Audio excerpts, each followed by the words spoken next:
আসসালামু আলাইকুম সুধী দর্শক, দূরের কাছে যে যেখানে বসে এই মুহূর্তে ভিডিওটা দেখছেন তাদের সবাইকে মাহফুজের কিচেন ভিডিওতে ওয়েলকাম। আজ মোগলাই তৈরি করব। হ্যাঁ, দেখতেই পাচ্ছেন, মাখন মোগলাই না, এটা মুখে দিলে আরও ভালো লাগবে। চিকেন মোগলাই, এটা চিকেন না দিয়ে বিফ বা মাটন দিয়েও করতে পারেন বা এগ দিয়েও করতে পারেন, একই রেসিপিতে অসম্ভব ভালো হয়, অসম্ভব ভালো হয় এভাবে মোগলাইটা তৈরি করলে। একদম খাঁটি মোগলাই যে একটা আমরা টেস্ট ভাব মোগলাই ভাব সেটা পাবেন এই মোগলাই রেসিপিতে। আশা করি ভিডিওটা আপনাদের ভালো লাগবে। তো কথা না বাড়িয়ে চলুন আমরা মূল রেসিপিতে চলে যাই।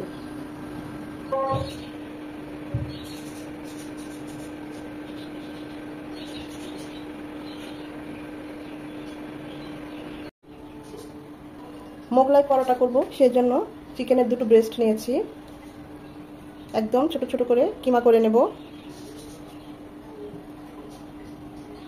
পরোটার ডোটা তৈরি করার জন্য এখানে আমি 3 কাপ ময়দা নিয়েছি।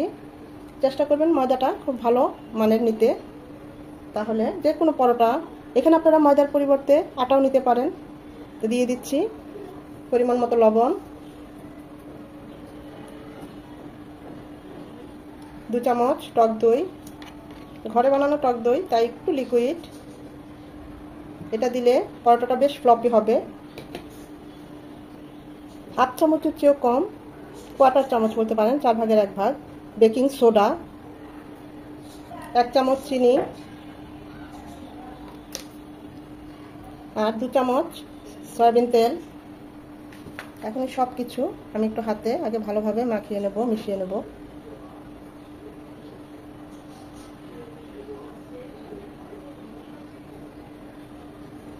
হাতের কাছে টক দইটা থাকলে অবশ্যই দিবেন, এতে ডোটা খুব ভালো হবে,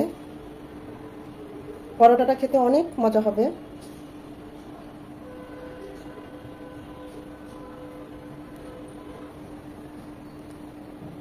এখন দিয়ে দিব পানি, হালকা ঈষদ উষ্ণ পানি, অল্প অল্প করে দিয়ে ডোটা করে নেব।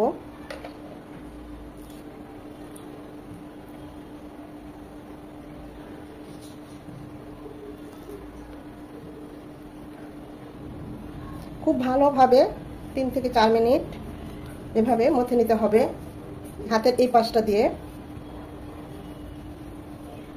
এতে পরোটাটা বেশ খাস্তা হবে। যেহেতু ময়দা, আপনারা হয়তো দেখে বুঝে নিচ্ছেন আমি কিভাবে কাজটা করছি।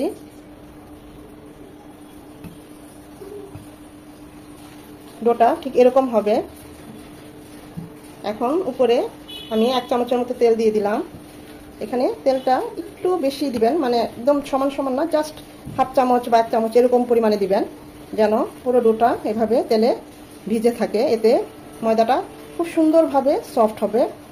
এটা 25 থেকে 30 মিনিট আমরা রেস্টে রেখে দেব। এটা রেস্টে রাখা খুবই জরুরি। হাতে যদি একদমই সময় না থাকে কমপক্ষে হলো 20 মিনিট রাখবেন। তা আমি 25 থেকে 30 মিনিটে রেস্টে রাখবো। চিকেন কিমা করা হয়ে গিয়েছে, এটা আমি হাত দিয়ে করেছি তাই একটু বড় বড় হয়েছে। এখন এই চিকেনে দিয়ে দিচ্ছি 2 চামচ টক দই, হামানদিস্তায় থেতলিয়ে নিয়ে একটা পেঁয়াজ এভাবে থেতলিয়ে নিয়েছি সে 1 চামচ, 1 চামচ আদা রসুনের পেস্ট, এখানে 1/2 চামচ আদা, 1/2 চামচ রসুনের, 1/2 চামচ মরিচ গুঁড়ো, 1/2 চামচ হলুদ গুঁড়ো, 1/2 চামচ ভাজা জিরে গুঁড়ো, 2 চামচের মতো ধনে পাতা কুচি। এখন এই সব কিছু আমি হাত দিয়ে মাখিয়ে নেব। আপনারা চাইলে চামচ দিয়েও মাখিয়ে নিতে পারেন। আমি কিন্তু এখানে লবণ দেই নাই, কেন পরে দেব সেটা রিজনটা পরে বলছি। চিকেনটাকে 10 মিনিট রেস্টে রাখলে সবচেয়ে ভালো। অন্যান্য কাজ করতে করতে আমাদের 8-10 মিনিট হয়েই যাবে। এটাকে পাশে রেখে আমরা অন্যান্য কাজ করছি। কিমাটা রান্না করার জন্য প্যানে দিয়ে দিচ্ছি সয়াবিন তেল 3 চামচের মতো, একটা তেজপাতা ছিঁড়ে দিয়েছি, তেজপাতাটা অবশ্যই দিয়ে দিবেন। 3টা সাদা দারচিনি থেতলিয়ে দিয়েছি, 3টা এলাচ থেতলিয়ে দিয়েছি সুগন্ধটা বের হওয়ার জন্য, 4-5টা লং, 8-10টা সাদা কালো গোলমরিচ। গোটা মশলাগুলো 1 মিনিট হবে, খুব সুন্দর একটা অ্যারোমা চলে আসবে। গোটা মশলাগুলো 1 মিনিট হওয়ার পর আমরা কিমাটা দিয়ে দেবো। এখন দিয়ে দিব লবণ। প্রথমে লবণটা দিলে চিকেন থেকে পানি ছেড়ে দিত। একটা টমেটো এভাবে কিউব করে নিয়েছি, সেটা দিয়ে দিচ্ছি।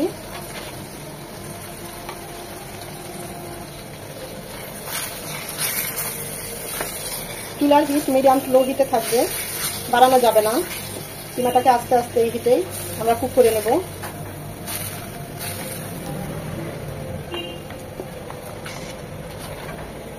মশলাগুলোর সাথে কিমাটা যেন ভালোভাবে কষে যায়, সেজন্য 4 থেকে 5 মিনিট এভাবে মশলার সাথে চিকেনটাকে কষিয়ে নেব।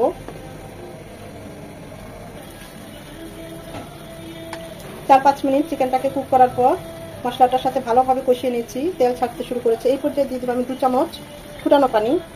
এখানে পানিটা না দিলেও হয়, যেহেতু একদম আমাদের চিকেনগুলো কিমা করা। তারপরও আমি দিলাম খুব ভালোভাবে কুক করার পর। এখন এটা ভালোভাবে কুক হবে আরও 4 থেকে 5 মিনিট। মাছটা অবশ্যই নেড়ে নেড়ে দিতে হবে, একদম ভাজা ভাজা হবে।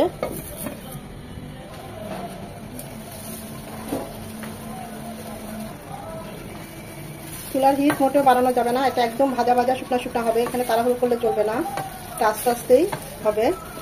খুব সুন্দর সুঘ্রাণ চলে এসেছে, তেল ছাড়তে শুরু করেছে।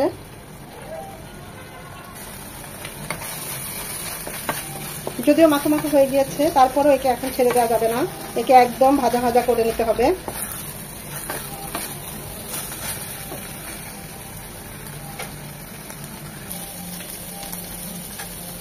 এটা এরকম ঝুলা ঝুলা হবে।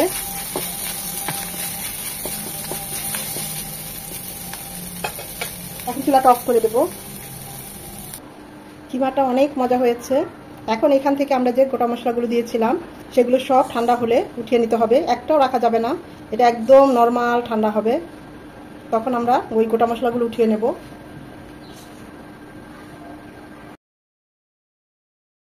কিমা রেডি, কিমাটা ঠান্ডা হয়ে গিয়েছে, আমাদের ডোটাও রেডি।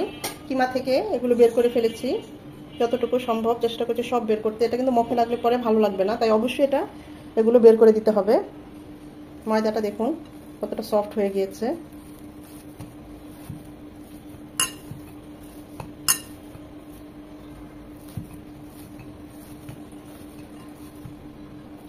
এইভাবে সবগুলো লেচি কেটে নিয়েছি, যে যতটা বড় করেন, আমি তো মিডিয়াম সাইজটাই করলাম।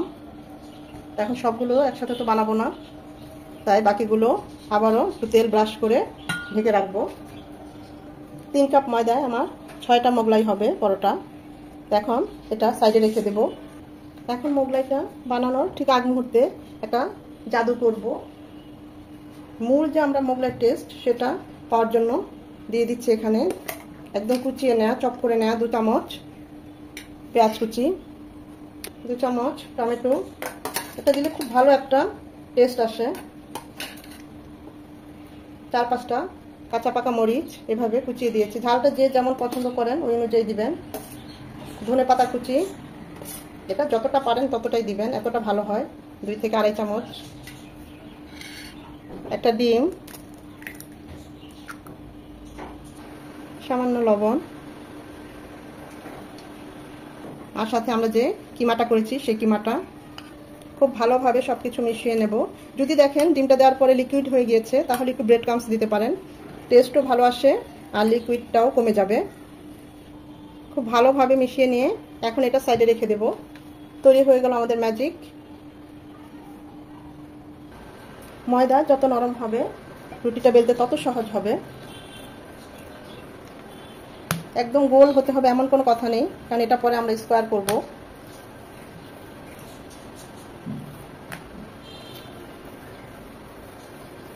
যতটা সম্ভব এভাবে টেনে টেনে বেলে দিবেন, একদম পাতলাও না আবার ভারীও না। ডোটা যদি ভালোভাবে সেট হয় দেখবেন স্টিচের মতো আপনি যেভাবে করছেন সে সেভাবেই যাচ্ছে। এর কারণ হচ্ছে আমরা এটাকে রেস্টে রেখেছি, তেলে ভিজিয়ে রেখেছি।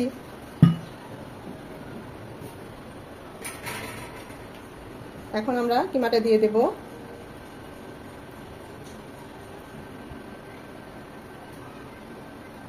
আপনার পছন্দ অনুযায়ী বাড়িয়ে কমিয়ে নিতে পারেন, যেহেতু বাসায় বানাচ্ছি তাই একটু বেশি করেই বানাচ্ছি। বেশি দিলে টেস্টটাও খুব ভালো হবে।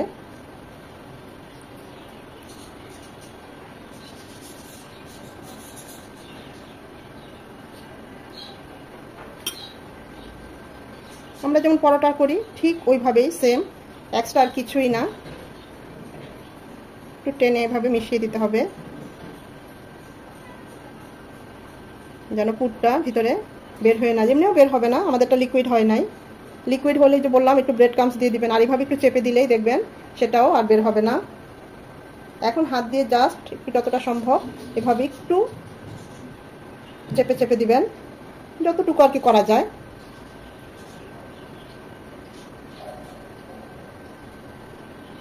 এইভাবে আমি মোগলাইগুলো বানিয়ে নেব। তো দেখতেই পাচ্ছেন একদম ইজি। আমি আরেকটা মোগলাই আপনাদের বানিয়ে দেখাই।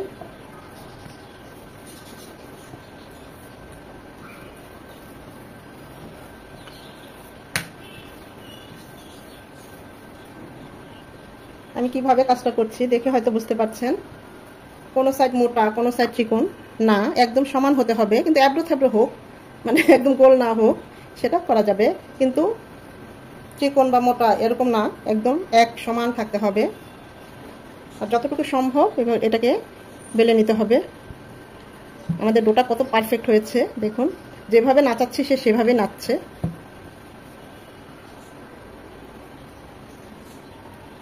এই ডোটা দিয়ে আপনারা অন্যরকম ভাবেও পরোটাটা করতে পারেন, টমেটোর পরোটা, মানে সব ধরনের পরোটাই, বেশি খাজলা পরোটা যেটাকে আমরা অনেক ভাজ করে থাকি, সেম ডো।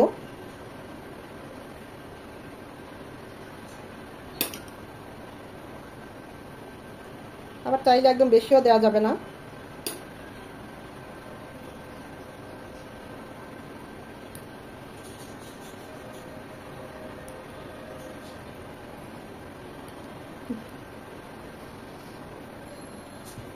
দেওয়ার সময় এভাবে একটু টেনে নেবেন।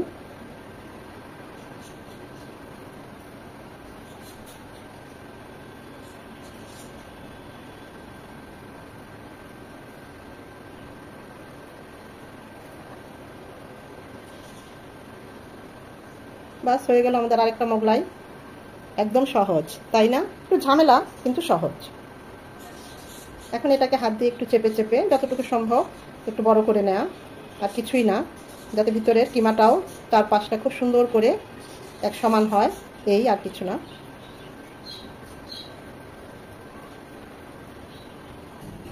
প্যানে সয়াবিন তেল দিয়েছি পরিমাণ মতো। চাইলে আপনারা এটা ডিপ ফ্রাই করতে পারেন, সেটা আরও বেশি ভালো হয়, কিন্তু আমরা তো অল্প তেলে ভাজবো মোগলাইটা।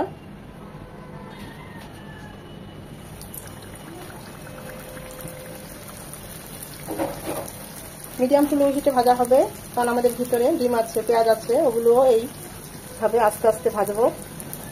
সাথে সাথে উল্টা 2 থেকে 3 মিনিট পর উল্টে দেবো, যখন দেখবো নিচের অংশটা এরকম লাল লাল হয়ে এসেছে। এই সাইডটা যেহেতু একটু পুরো, তাই এই সাইডটা একটু বেশি হবে। ওই পাশটা এতটা সময় লাগবে না, 1 থেকে 1.5 মিনিটের মধ্যে ওই পাশটা ভাজা হয়ে যাবে। নিচের সাইডটা হবে ক্রাঞ্চি, উপরের সাইডটা হবে সফট। এভাবে আমরা মোগলাইগুলো ভেজে নেব। এত সুন্দর একটা গ্রান বের হয়েছে না, বলার মতো না, খুবই ভালো লাগছে। মনে হচ্ছে সত্যি মানে মোগলাই মোগলাই একটা ভাব, খুবই ভালো লাগছে। এই মোগলাইটা খেতে এত মজা, এত মজা যা বলার মতো না। দেখতেই পাচ্ছেন কতটা লোভনীয় হয়েছে, অসম্ভব ভালো হয়েছে। এইভাবে বাকি মোগলাইগুলো ভেজে নেব। একটা জিনিস আপনাদের আরেকটু দেখিয়ে দিচ্ছি, দেখুন এই পাশটা কিন্তু আমি আরেকটু ডিপ করলে পারতাম, কিন্তু করবো না, এটা এইরকমই থাকবে।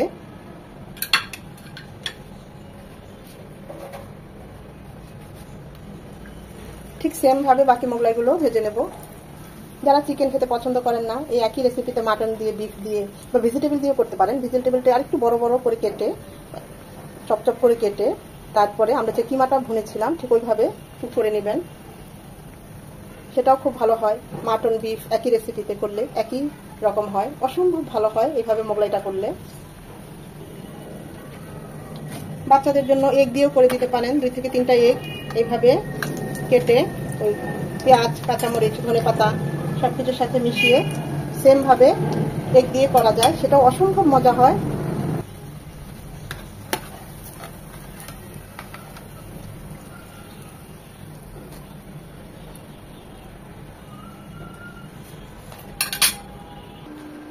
দেখুন কত মজাদার আমাদের মোগলাই তৈরি। প্রতিটা মোগলাই অসম্ভব সুন্দর হয়েছে, আর খাওয়ার টেস্টের কথা কি বলবো, অসম্ভব ভালো হয়েছে প্রতিটা মোগলাই। একটা কেটে আপনাদের দেখিয়ে দিচ্ছি, দেখুন অনেকটা গরম, তারপরও কেটেছি, অসম্ভব মজা হয়েছে। আশা করি ভিডিওটা আপনাদের ভালো লেগেছে।